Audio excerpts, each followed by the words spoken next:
a mysterious presence. A priceless ancient artifact missing. An object so sacred, those who touched it died.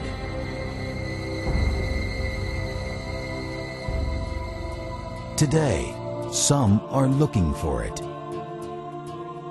They believe that if it is found, the world will quickly end.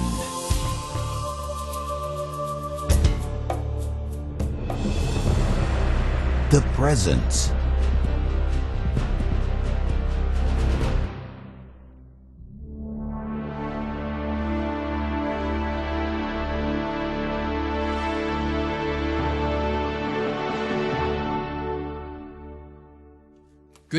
Buenas noches una vez más y queremos dar la bienvenida a todos ustedes que se reúnen aquí en la audiencia en el estudio en Simi Valley, California, para escuchar al pastor John Boonstra. El internacionalmente aclamado programa Está Escrito, presentar el segundo en la serie de la presencia. Esta noche él va a hablar acerca de los misterios de los antiguos. ¿Sabes? Las cosas que vamos a encontrar en las Escrituras y las cosas que el pastor Boonstra va a compartir esta noche hace de las novelas de misterio que encuentras en los bestsellers como juegos de niños. La palabra de Dios está llena de cosas maravillosas que intrigan nuestra mente y Dios tiene la intención de que nosotros entendamos estos misterios. Así que el pastor Boonstra va a diseñar o trazar, va a explicar los misterios de los antiguos. Y aquellos que están mirando por televisión esta noche o que están mirando por DVD, queremos dar la bienvenida y darles gracias por participar con nosotros en la presencia.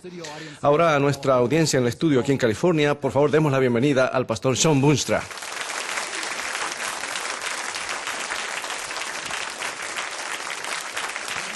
Buenas noches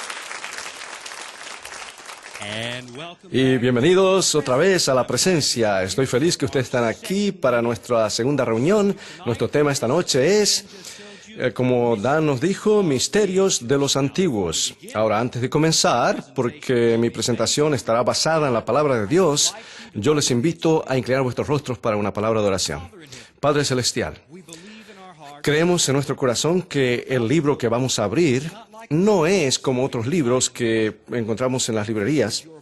Esta es tu voz, es tu voluntad para la raza humana.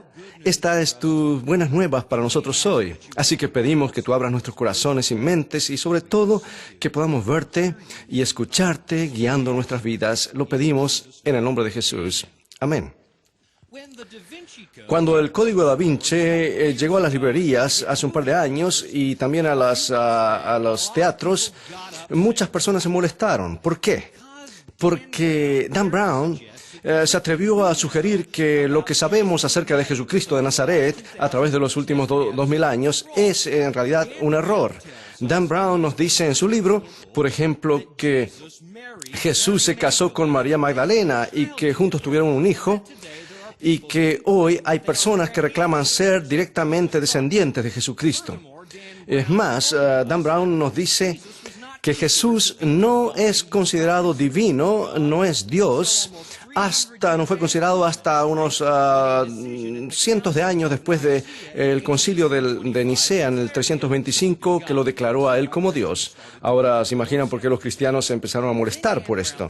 Entonces Dan Brown dice también que la iglesia suprimió muchos de los evangelios originales, además de Mateo, Marcos, Lucas y Juan, sino que hubieron muchos otros evangelios escondidos que nadie en realidad ha podido encontrar la verdad. Porque los cristianos se han molestado, se enojaron porque si lo que Dan Brown está diciendo y es remotamente cierto, entonces está quitando la alfombra debajo del cristianismo y finalmente llevaría a la conclusión de que la muerte, sepultura y resurrección de Cristo, como está en la Biblia, en realidad no ocurrió.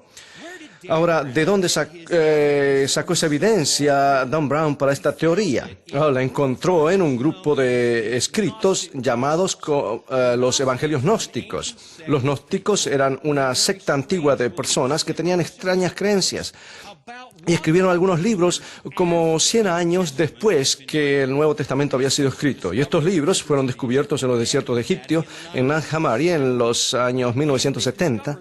Y descubrieron que estos gnósticos tenían un sistema de creencias un poquito diferentes que los cristianos, como se encuentra en las páginas de la Biblia. Y los gnósticos, por ejemplo, creían que solamente un grupo de personas irían al cielo basados en su inteligencia, cuán inteligentes eran. Y solamente los inteligentes llegarían al reino de los cielos y serían admitidos al reino de los cielos, y dependía su admisión solamente de cuán iluminados eran. Y los gnósticos también creían que la creación es un trabajo en lote o en serie, conocidos como los deniers, que no se supone que crearon algo, sino que en realidad no ocurrió eso.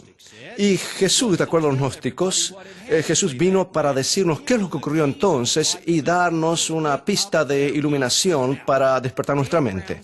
Y Dan Brown también dice que ese es el cristianismo original que ha sido escondido por siglos y siglos de nosotros. Y dice que esto está basado en los evangelios gnósticos, que él reclama son mucho más antiguos y más tempranos y más confiables que los manuscritos que tenemos de la Biblia hoy.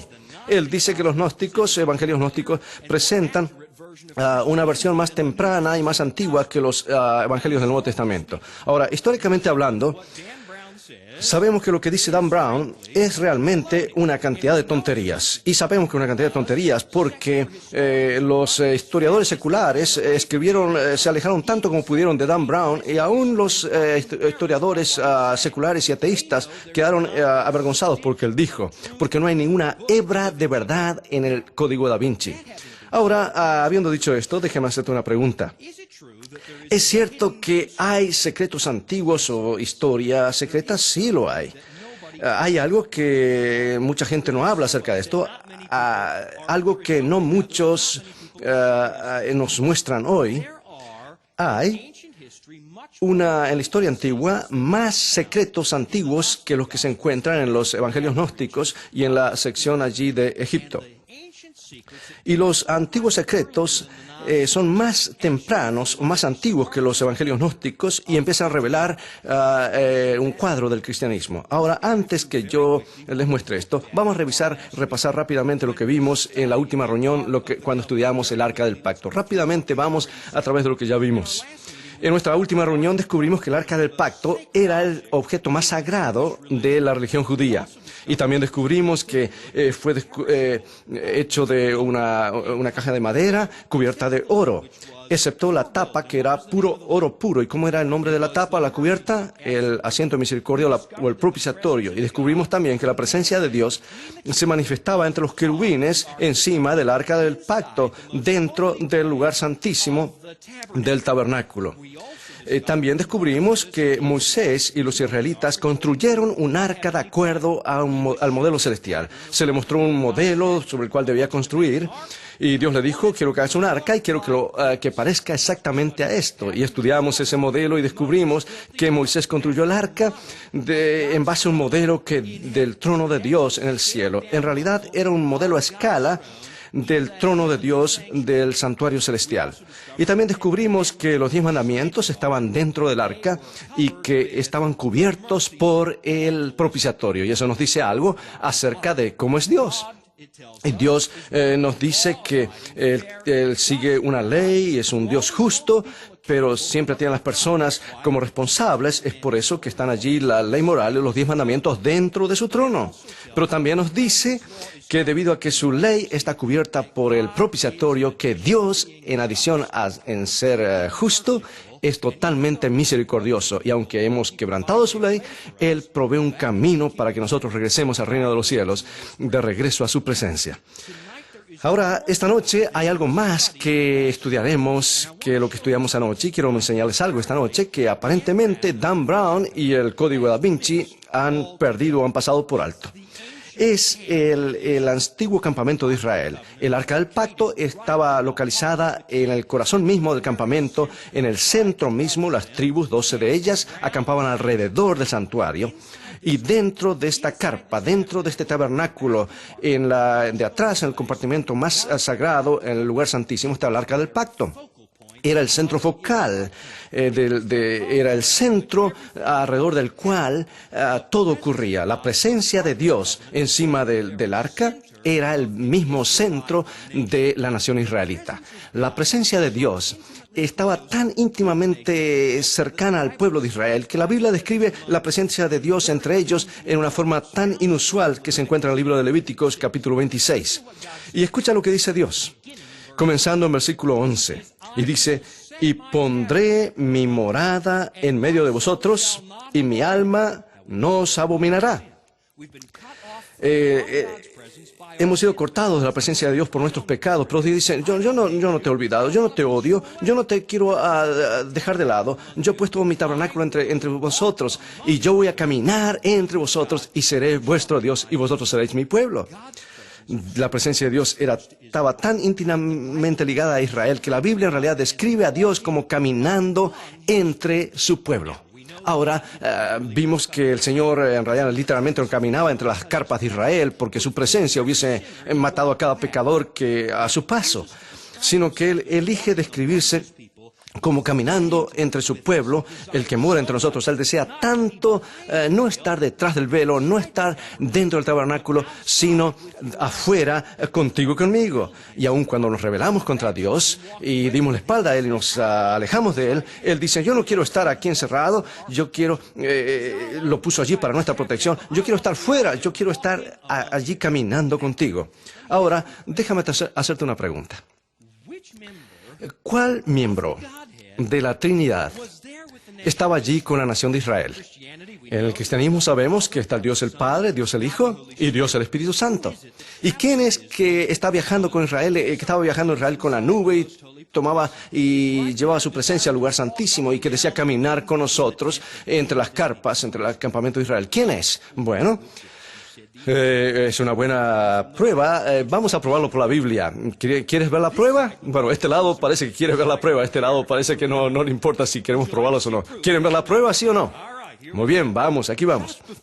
Justo antes que Israel entrase en la tierra prometida, un ser misterioso se le apareció a Josué, el líder del pueblo de Israel. Un pasaje fascinante que se encuentra en Josué capítulo 5.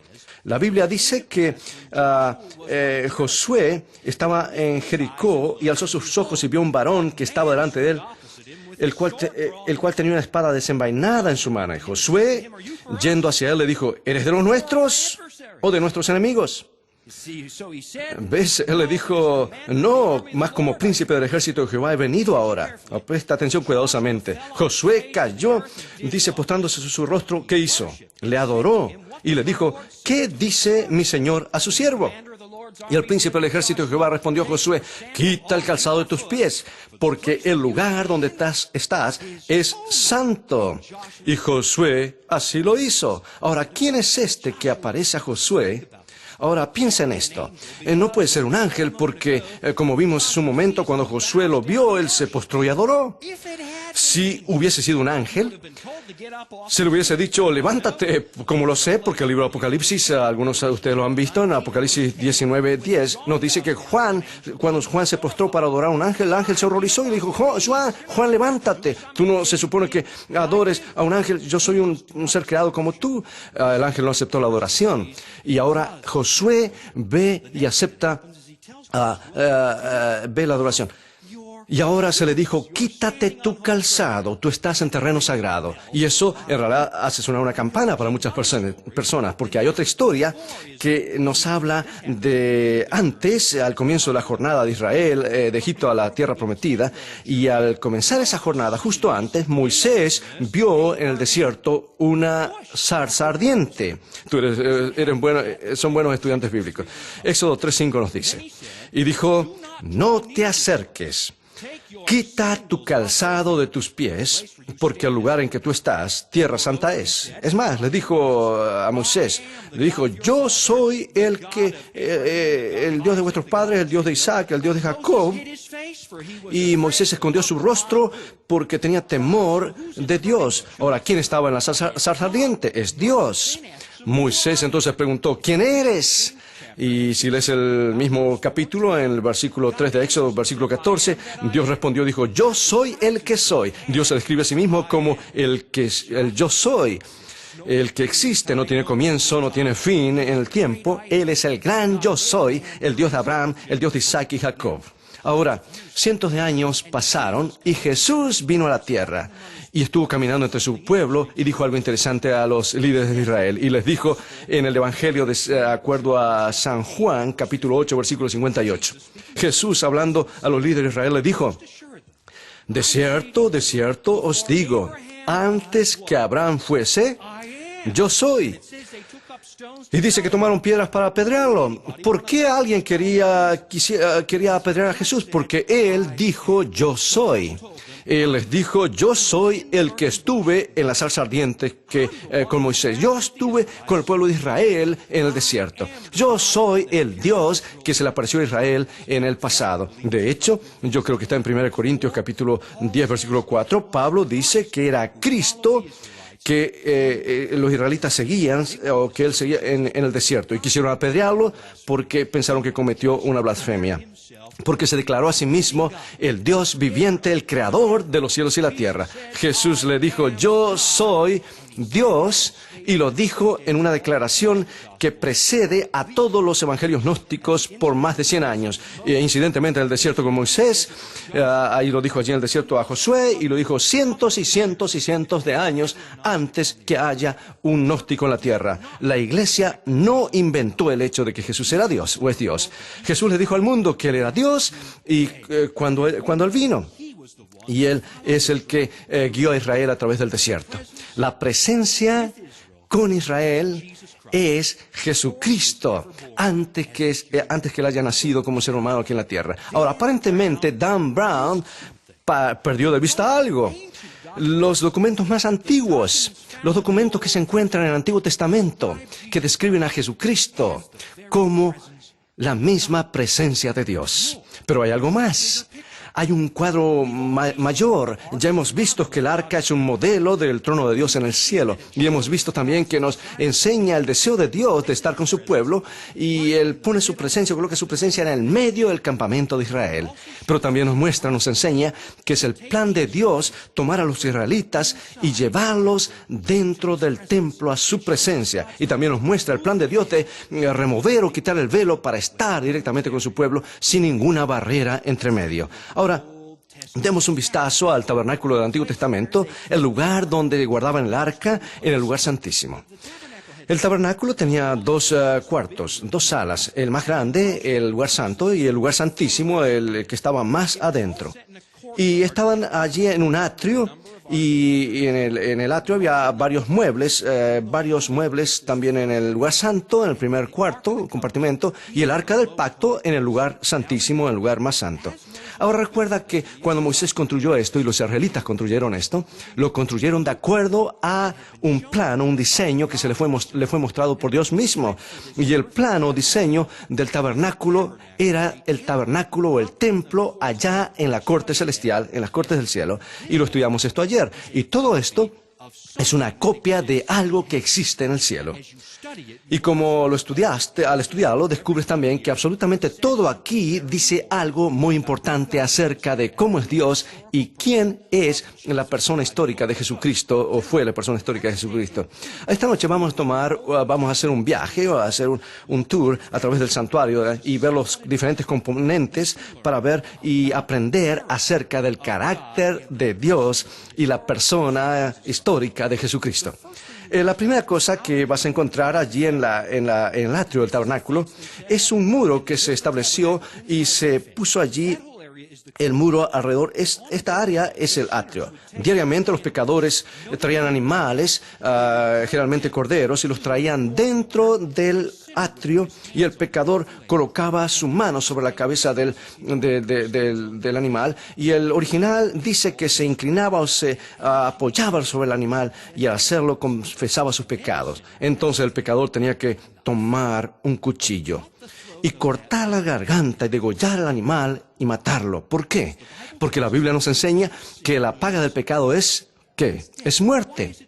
Ahora, ¿por qué es muerte? Oh, porque Dios es el creador. Dios creó toda la vida y Él mantiene toda la vida con vida. Y la rebelión nos cortó de Dios y como consecuencia de cortarnos por Dios es la muerte. Es como desconectar un ventilador o abanico. Cuando lo desconectas de la fuente o de la corriente, entonces se apaga. Y Romanos capítulo 6, 23 dice que la paga del pecado es muerte y los israelitas tenían que quitar la vida a estos corderitos. Ahora hay una pregunta aquí muy importante. ¿Ese corderito en realidad perdonaba los pecados, sí o no? Absolutamente no. El cordero no podía hacer eso por ti. Ese cordero representa algo, ese cordero señalaba algo. ¿Y qué es lo que representa? No lo digan todavía. Yo sé que saben la respuesta. ¿Qué representa el cordero? Hay una historia remarcable, notable realmente de Abraham en el Antiguo Testamento, cuando Dios viene a Abraham y le dice, Abraham, yo quiero que tú tomes a tu hijo y te dirijas al monte Moria y lo sacrifiques allí. Y Abraham dice, ¿qué está diciendo? ¿Por qué Dios me pide que haga esto? Y así, y la Biblia dice que en fe él tomó a su hijo y se dirigió al monte Moria. Y por fe dice que aún yo sé que el Señor ha de levantar mi hijo y yo sé que Él tiene poder para hacerlo. Y fueron al monte Moria, que incidentemente es el mismo lugar donde Jesús, siglos más tarde, fue crucificado. En uno de los montes de Moria es donde se encuentra el Calvario.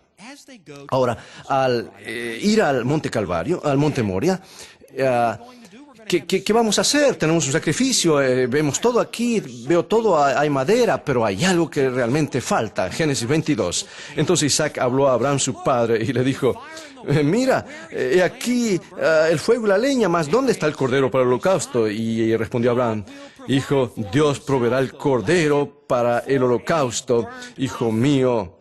Y Abraham respondió, Dios proveerá. Ahora, hay algo aquí muy interesante. Este pasaje es la primera vez que se menciona el cordero en la Biblia. Tú vas a través de 22 capítulos en la Biblia y aquí es donde se presenta por primera vez. Esta es la primera mención del cordero. Ahora, una buena regla de estudio bíblico es que cada vez que la Biblia menciona algo por primera vez, establece el escenario para el resto de la Biblia. Esta es la primera vez que el cordero es mencionado alguna vez en la Biblia y la pregunta es ¿dónde estaba el cordero? Y la respuesta es Dios proveerá.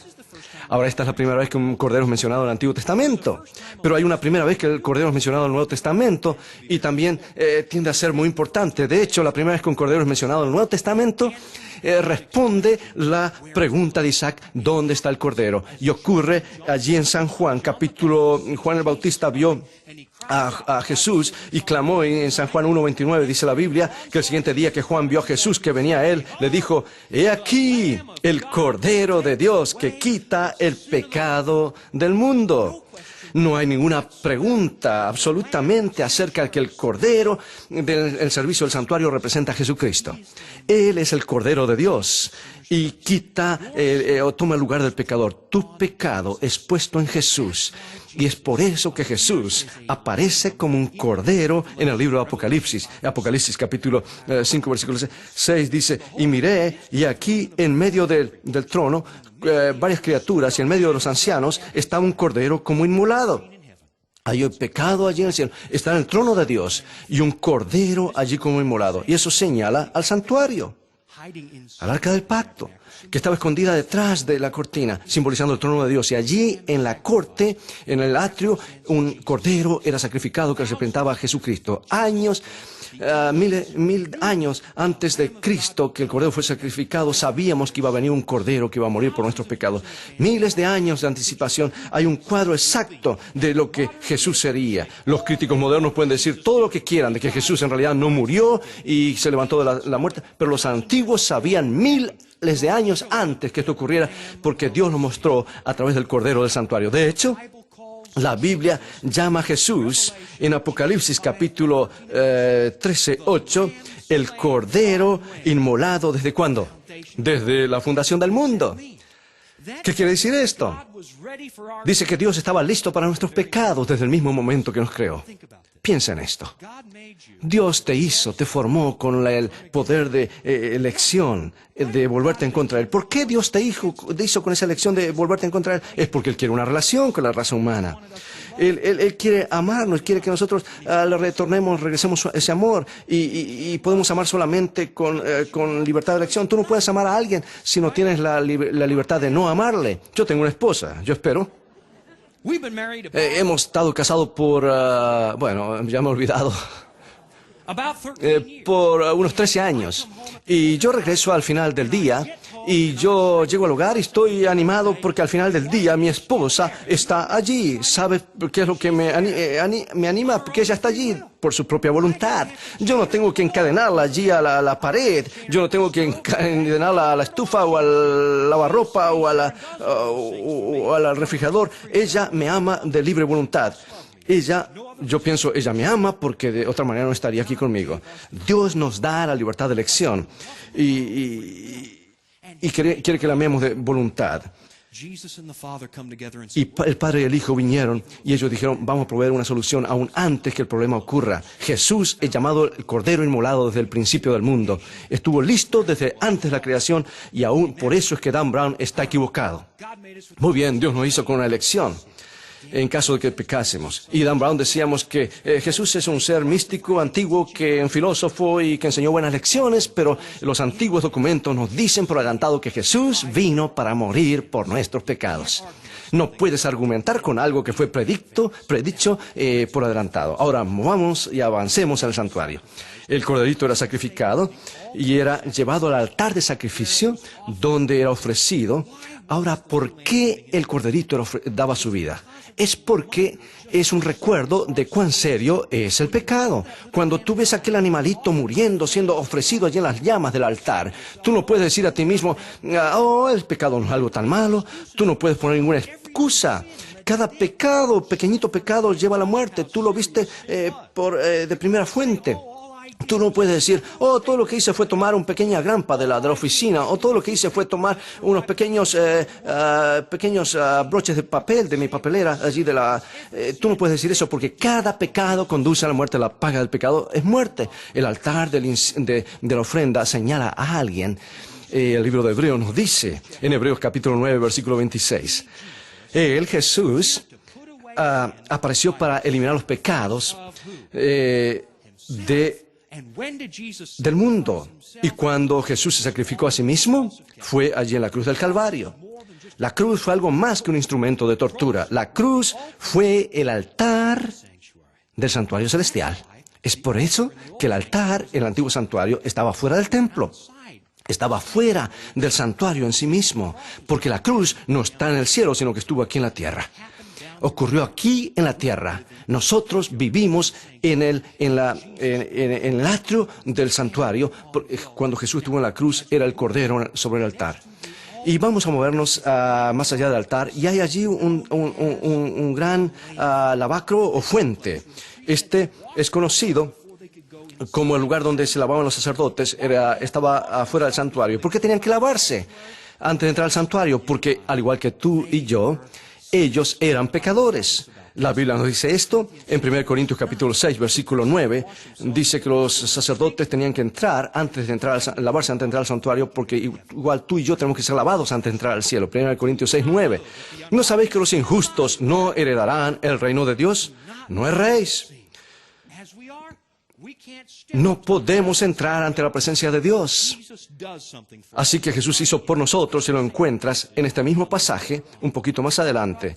Pablo escribe, dice, tú fuiste lavado, ya has sido justificado en el nombre de Jesucristo. Jesús no solamente muere por ti, sino que Él también te lava, te limpia. No solamente paga la penalidad de vuestros pecados, sino te limpia y te da una nueva vida. Y te pone en el camino al cielo limpio como un silbido.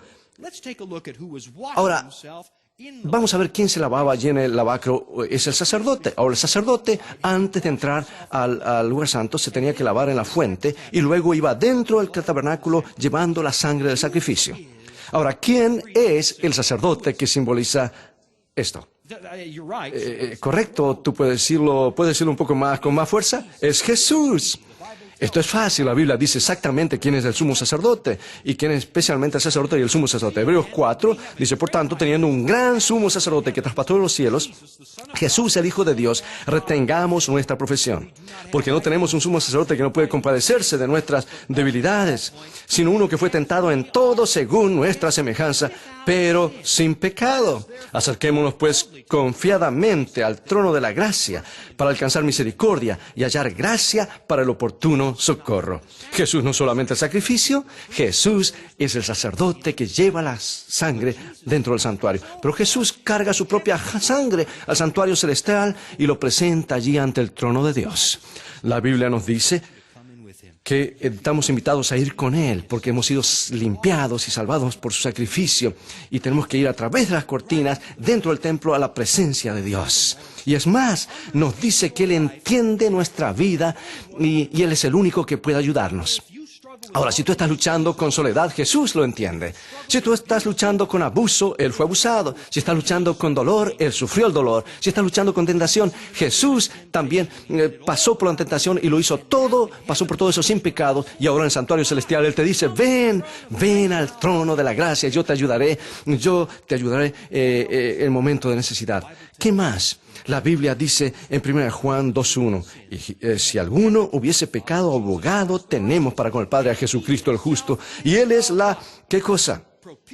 Es la propiciación por nuestros pecados. Es una palabra bien grande. Esta palabra original es hilasterian. Hilasterion es la misma palabra que se utiliza para traducir el asiento de misericordia o propiciatorio. Jesús dice, yo soy no solamente el sacerdote, no solamente soy el sacrificio, soy el asiento de misericordia, el propiciatorio, el que cubre la ley de Dios que tú has quebrantado, y mi sacrificio paga o cubre tu pecado. Ahora, hay una pregunta muy buena que la gente hace. Si Jesús ha tenido que ir a hablar, a llevar a Dios, ante Dios tu pecado, ¿quiere decir esto que Dios quiere destruir a cada persona? Dios el Padre quiere destruir y el Hijo corre allí para interferir, que Dios no barra con la raza humana. Hay una lucha, hay una tensión entre Dios el Padre y que trata de destruirnos, y que Jesús el Hijo trata de salvarnos. ¿Es eso lo que la Biblia dice? Absolutamente no. Buenos estudiantes, este es uno de los conceptos más mal entendidos en toda la Biblia, y hay un versículo que contesta la pregunta. Dice, porque de tal manera amó Dios al mundo que dio su Hijo unigénito. Dios el Padre y Dios el Hijo hicieron un plan antes que tú y yo fuésemos creados, para que si tú pecabas, Jesús daría su vida por ti. Ahora, vayamos dentro del santuario terrenal y vamos a movernos rápidamente, pero yo quiero mostrarles algo, no quiero perder nada. Si tú entras allí, vas a encontrar a la izquierda un candelabro de oro de 7 brazos y 7 lámparas encima. Era la única fuente de luz dentro del santuario. ¿Qué representa? Esto es fácil. La regla de interpretación bíblica es que permitir que la Biblia se interprete a sí misma, y Jesús dice algo bien interesante en San Juan 8:12. Otra vez Jesús les habló diciendo, yo soy, ¿qué cosa? La luz del mundo. El que me sigue no andará en tinieblas, sino que tendrá la luz de la vida. Jesús, la luz del mundo. San Juan dijo más antes que Jesús es la luz que vino a este mundo, y que vivimos en pecado, ignorancia, oscuridad, en tinieblas, hasta que Jesús vino. Dios en la carne era como un aliento de aire fresco, y ahora podemos ver claramente por primera vez después de mucho tiempo. Jesús, el candelabro dentro del santuario. Ahora, eso estaba a la izquierda si tú entrabas en el santuario. Ahora, a tu derecha estaba la mesa de los panes de la proposición, o en algunos lugares en la Biblia se llama la mesa de la presencia. Ahora, ¿qué representa esta mesa?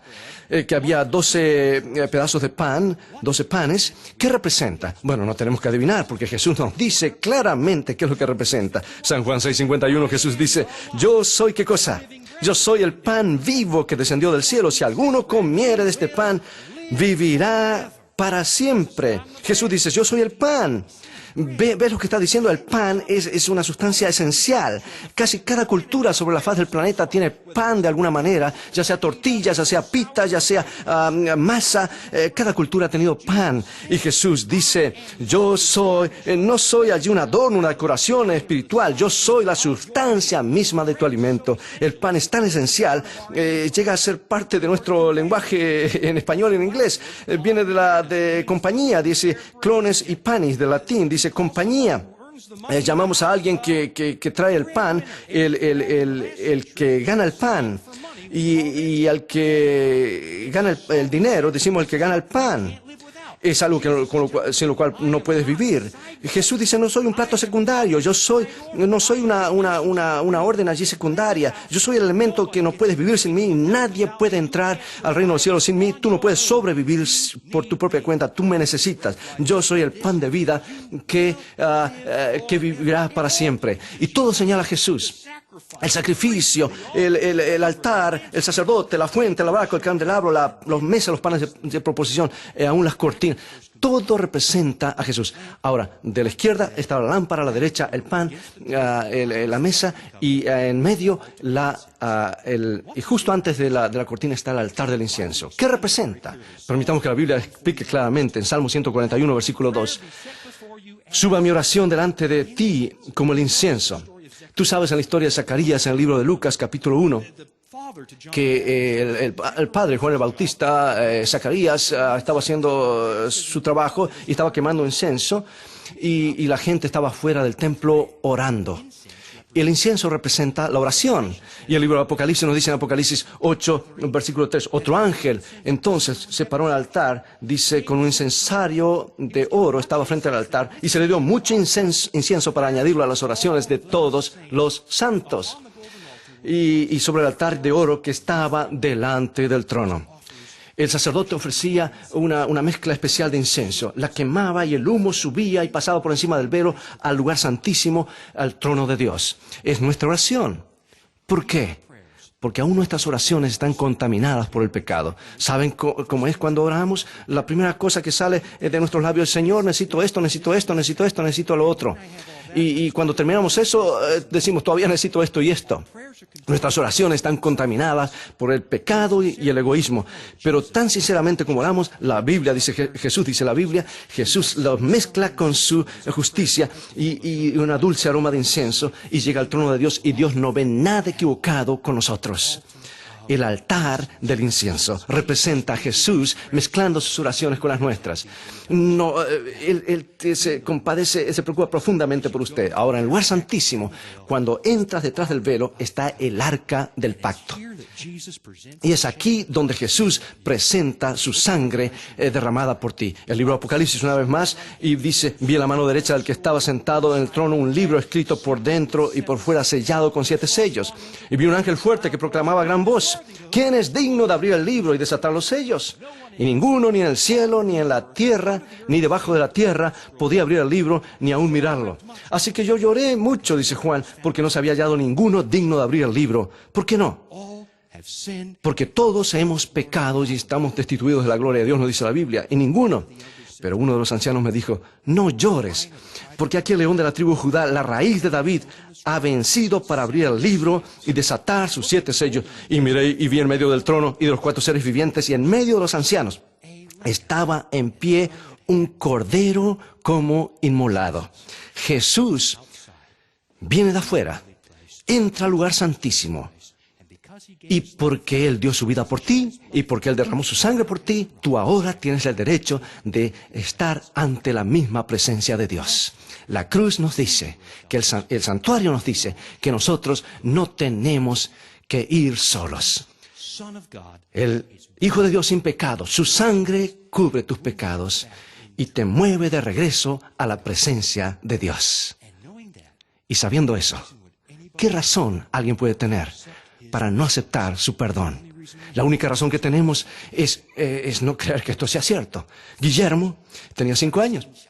Tenía allí una Honda que le regalaron y él estaba tan contento y salía afuera para disparar, tac, tac, tac, y descubrió que después de un par de minutos él no era un buen disparador y todo lo que tiraba y le erraba las ventanas y le erraba a la cerca y le erraba a su hermana, le erraba a todo. Así que estaba totalmente disgustado y fue con la Honda en sus bolsillos para entrar, pero en su camino a la casa, allí a un costado del ojo, vio allí el pato favorito de la abuela y pensó, una vez más, y cargó su Honda y la estiró y la hizo volar y la piedra pegó en el pato y el pato se murió.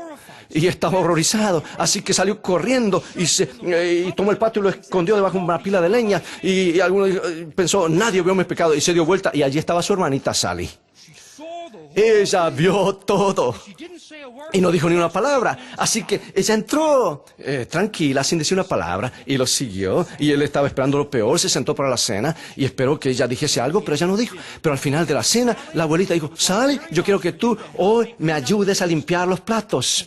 Y Sally dice, abuela, a mí me gustaría hacerlo, excepto una cosa, Billy me dice que él realmente le encantaría hacer esto, ¿no es cierto, Billy? No, dijo Billy. Oh, sí, acuérdate del pato. Oh, sí, yo pienso que sí, abuela, yo quiero hacer los platos, dijo Guillermo. Y la siguiente cena, otra vez el turno de Sally hacerlo. Pero no, Billy me dijo que quiere hacerlo de aquí en adelante, ¿no es cierto, Billy? Y Billy dijo, no, ¿recuerda el pato? Y así fue día tras día, semana tras semana, mes tras mes, hasta que el pequeñito Billy ya no podía resistir más. Y él caminó un día a la cocina y dijo, abuelita, yo quiero hablarte, quiero decirte algo. Abuelita, hace algunas semanas yo tiré mi onda y maté y apunté al pato y yo maté el pato y yo estoy tan arrepentido.